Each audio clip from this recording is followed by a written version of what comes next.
Okay, well, I know it was only 4 nights and I did a recap each night, but maybe I thought I would kind of wrap up the whole run overall here. And I think pretty clearly my favorite nights in order would have been night four, night one, night two, and then night number three.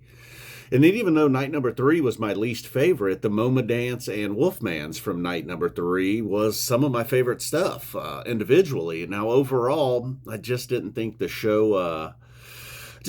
held up to the others. That first set on night one, although the first set last night was also great. I think maybe the first set, night one, and then the second set last night, if you could take those two sets and put them together, that would have been one hell of a show. I don't know what my favorite encore was. Probably night one with the encore as well. But then last night with the start to the show and then the second set, the beginning of the second set, really all the way through. I mean, there's Mercy, and then the tail end of the second set. Okay, so the tail end of the second set last night wasn't great. Then the Fuego I did revisit, and I just wasn't really moved by that. It's kind of hard to explain. Like, well, what is it you didn't like? I don't know. It's hard to say. It's easier to say when you like something as opposed to like, boy, I'm just not really, this just isn't really, especially with music, like this just isn't hitting me. And then, so I was thinking maybe that's the one thing I did really overlook. I know I did give the Cross-Eyed and Painless the love it deserved, but wow, but that and the Wolfman's maybe my two favorites of the whole thing. Now, what's going through your mind? Thank God we didn't revisit New Year's Eve. And I think overall, it was probably somewhere in the middle of the Mexico runs. There's been some years that are extremely forgettable. And then the first couple of years, that maybe there was a lot of excitement with the shows. And then by years 4, 5, and 6, something like that, there was a little bit of, they were kind of dull. And then still to this day, some people are like, those Mexico shows are not real shows. I saw somebody recently on .net said that. I mean, they're certainly real shows. I mean, last year may have been, although I'm surprised this year didn't have more hype after last year.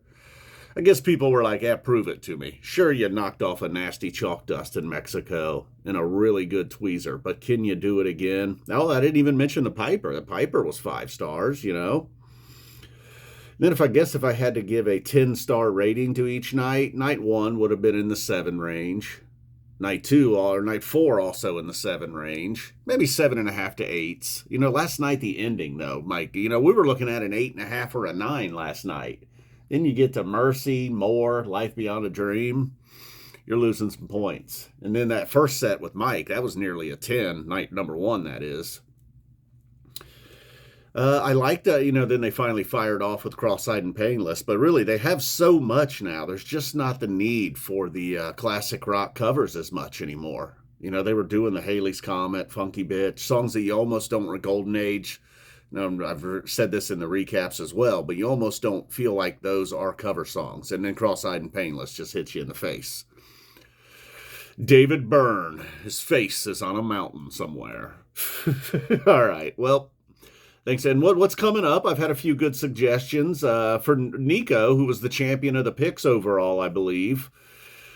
Had a suggestion that I kind of maybe rank the years of Phish. Maybe not every single year, because those, 83, 84, 85, and 86, I just don't even really think count. 87's questionable, but then even 88 and 89, it's just like such a different band.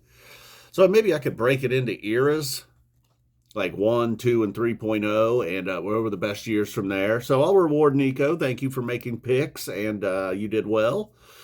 And thank you for the suggestion. Larry Rules, who uploads a lot of good concert footage from various bands that I happen to like most of the time. He was looking for some King Gizzard. I was wanting to do a few of the King Gizzard shows that I missed this summer. It's just a little bit, it's hard. It's just not the same, though, when you go back and try and do a show that happened in the past. You're just not recreating that magic of this just happened. But I was thinking Austin, LA, Asheville, a few of the shows that I missed as far as recapping here on YouTube. And then the members, I will be getting to some member requests this month. And if anybody else has their member or non-member has a suggestion, feel free to make it. I don't always, fulfill the request or suggestions, but if it's a good one, I certainly will. Won't have a lot to talk about here anytime soon with no Phish. An expected King Gizzard album is coming. I don't know. I suppose I could talk about the Super Bowl, the final football game of the year. So we'll see. If any of that stuff interests you, keep your eyes on the channel, and boom.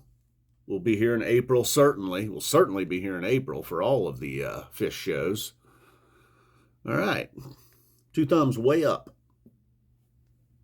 It's not a thumb ring. That's a hair thingy. I'm going to get a haircut soon, too. I just, then it ain't like, I used to love the long hair. Now, it just kind of looks stringy and looks like old guy long hair, really, right? I'm going to end up looking like Hulk Hogan before this is all over. Brother.